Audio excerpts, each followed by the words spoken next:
Good morning, everyone. Chair and Vice Chair, thank you for the invitation to be here this morning.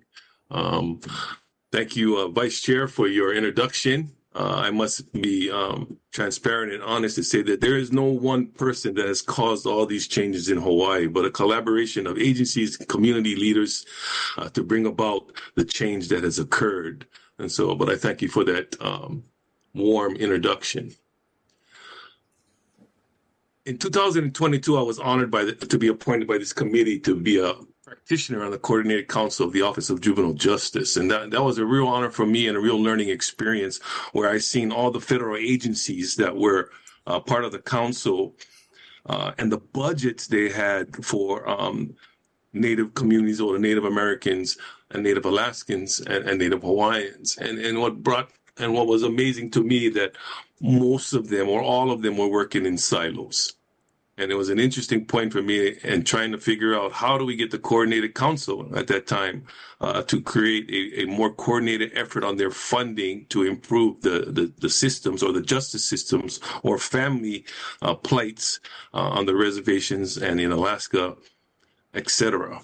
And it was a great experience for me. However, the Coordinated Council has not met since 2024, but our report is online to the Congress that some of our recommendations can be seen. I share this with you because for generations, Native Hawaiian families have carried the weight of historical trauma, systemic inequities, and the erosion of traditional structures that once protected our children. Yet despite these challenges, our communities have never lost the belief that healing begins with culture, with family, and with the deep relationships that bind us to one another and to our ancestral lands. That belief has guided Hawaii's justice reforms for more than 2 decades, and it is why our state is now recognized nationally for what culturally grounded, trauma-informed care and land-based education can achieve. A major reason for this progress is the growing presence of Native Hawaiians in leadership roles and on the front lines of state agencies and community organizations. When our own people are shaping decisions and directly serving our families, our cultural values, and our methods of healing move faster with greater integrity and with deeper impact. Nationally, we often describe restorative justice as a reform, but for Indigenous people, Native American nations, Alaska Native communities, Native Hawaiians, it is a continuation of practices that have sustained families for generations. What we now call restorative justice reflects the same values at the heart of the Tauahi Initiative, strengthening families, restoring cultural identity, and empowering communities to design their own pathways to healings. Tauahi's approach of braiding federal resources, elevating Indigenous governance, and restoring cultural identity creates the conditions for these models to thrive. When we invest in Hawaii, we invest in justice systems that heal rather than harm and that honor the cultural wisdom and sovereignty of the communities they serve. Restorative justice in America is strongest when it stands on the foundation Indigenous peoples have built. Across the country, specialty courts have shown that we address the real drivers of system involvement: addiction, trauma, mental illness, family instability, and cultural disconnection. People heal and communities become safer. Hawaii has demonstrated this for more than a decade. Girls Court and Juvenile Drug Court provided that when Native Hawaiian youth are supported with cultural mentors, family engagements, a restorative model that we call ho'oponopono, incarceration drops and identity is restored. Our adult drug court, mental health court, and women's court extend this healing across generations.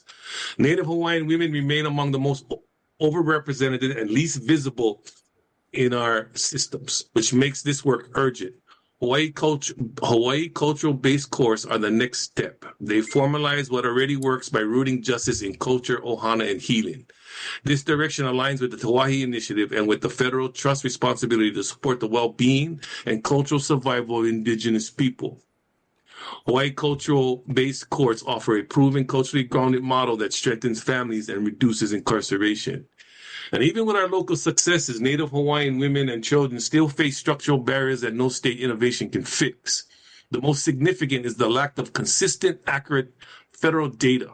Unlike tribal nations, Native Hawaiians are excluded from ICWA, the Indian Child Welfare Act. There is no federal oversight, no mandatory reporting, and no inclusion in National ICWA database or sets.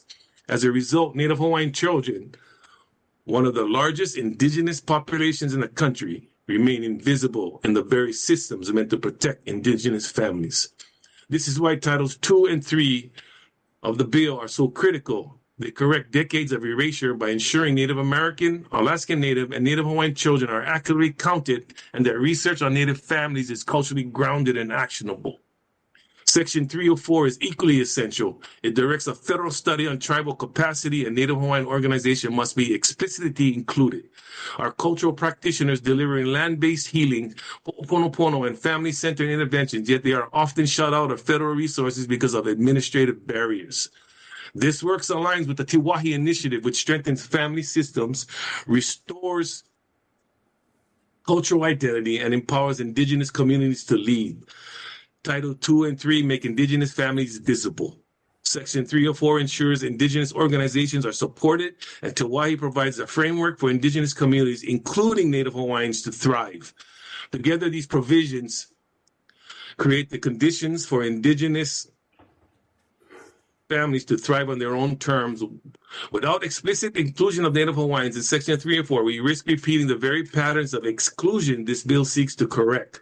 With that inclusion, we take a meaningful step toward justice, equity, and the restoration of indigenous well-being. Hawaiian experience shows that when indigenous communities lead with culture, family, and healing, outcomes improve and system involvement declines.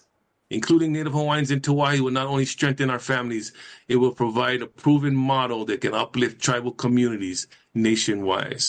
Thank you. I'll be around for questions.